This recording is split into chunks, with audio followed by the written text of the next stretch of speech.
sa e vlerësoni se ka ndryshu kultura institucionale e gjykatave, e gjyqësorit, shumë raport me qytetarin ndër vite?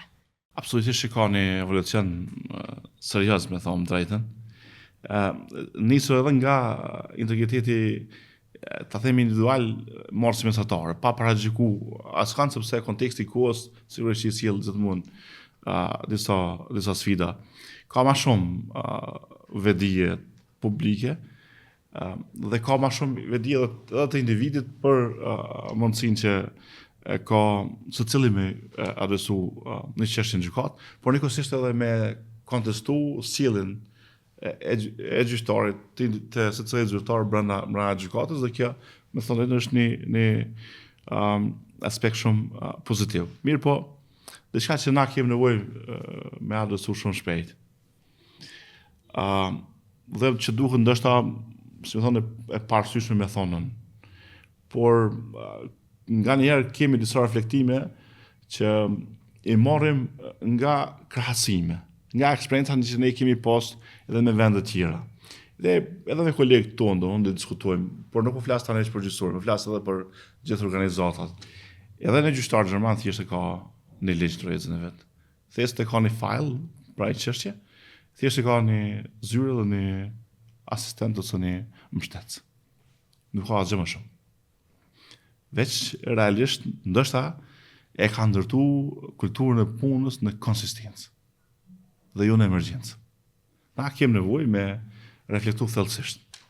Nuk ka, besoj, edhe e diskutojmë edhe në takimet tona, ta themi kështu, miqësore të brendshme, nuk ka funksion dhe nuk mund shteti me të bëjë nder më se sa, nëse mund të them këtë mënyrë, se sa me të dhënë mundësinë me ushtru një funksion që përfaqëson përgjithësi publike. Në çfarë do niveli.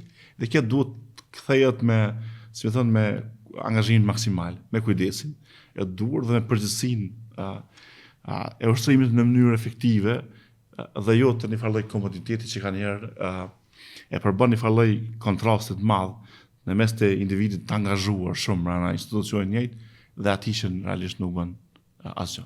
Dhe e dyta, që është besoj që është tepër e rëndësishme, është nevoja për zhvillim. Nuk mund me mshel në librin në vitin 1980, 90, 2000, 2008, edhe tani me rutinë me pra drejtësia dhe përgjithësi jeta e kërkon zhvillimin. Dhe ky zhvillim nuk kupton që ne duhet ndjekim, si më thon, hapat e kohës në çdo aspekt, sepse ne përballim me sfida. Dhe nëse ne nuk zhvillohemi, kjo bën që nuk do të jemi të gatshëm dhe nuk do të kemi kapacitet me përballu, si më thon, sfidën e kohës. Dhe kësaj kisha pas mjaftu edhe një kulturë që ekziston gjithmonë në botë në organizata me përgjegjësi publike, që ne do të jemi të legjitimuar. Të ne kanë njerë harrojmë në emër të diskrecionit, pavarësisë, të koncepteve që natyrshëm janë në një farë forme garancioni i përgjithësisë tonë në punë. Kemi, si më thonë, disa çuditëra brenda sjelljes dhe çdo çudi realisht në fakt përbën një shkak për debat, diskutim, konvergjencë e çështje tjera. Prandaj kur e them me u legjitimu është ai standard që ekziston në çdo institucion duhet murojt. Dhe mos më vrejt kur në dhënë emri i gjyqtarit, thjesht kemi këtë konstant. Duhet kultivuar. Pra me u fuqizu sepse ajo është në radhë parë garancioni e tij që ka e marrë vendimin dhe pastaj është siguria e tij që e pret vendimin nga institucioni dhe njëkohësisht me aspiru me shku ku janë vendet para neve. Pra dhe këtë që kjo nuk ka kosto. Këtë që kjo është sjellja jona. Si do të zhvillohet? Duke e fuqizu llogaridhënien brenda institucioneve. Pra mendoj që na duhet të punojmë shumë në këtë pjesë sepse kjo nuk ka kosto.